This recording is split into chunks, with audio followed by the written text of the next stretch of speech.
بار سفر بستی،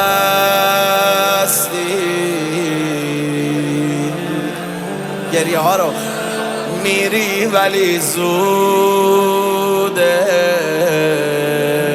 خانم، کبودی بازود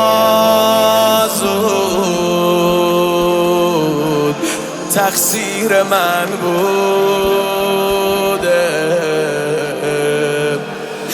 ببین غم دنیا روی سرم ریخته، هم موی زینب هم خونه به هم ریخته. شنیدین جای تالا علی التماس کرده باشه به کسی، به التماس افتاد جلو زهرا، دستشو گرفت به محاسنش، میشه بمونی واسه رفتن فاطمه خیلی جوونی، جون میدم واسه نبینم نیمه جونی. اینجا رو فزه میگفت این شبا هی زیر لب، آره درسته اشهد میخونی، ای شیشه عمرم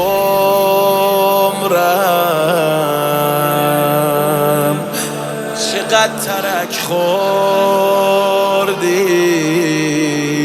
همه بلد اینا، خانوم حلالم کن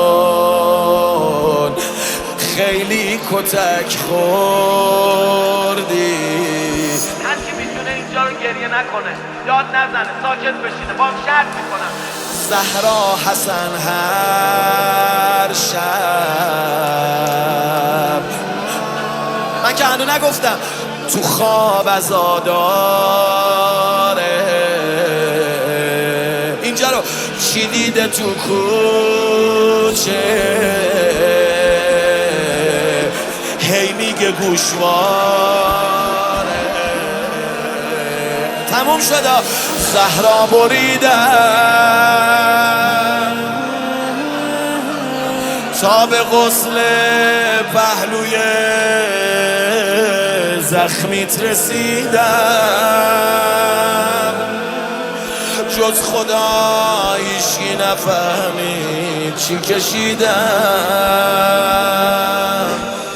مرد جنگم این همه جراحت و یه جا ندیدم.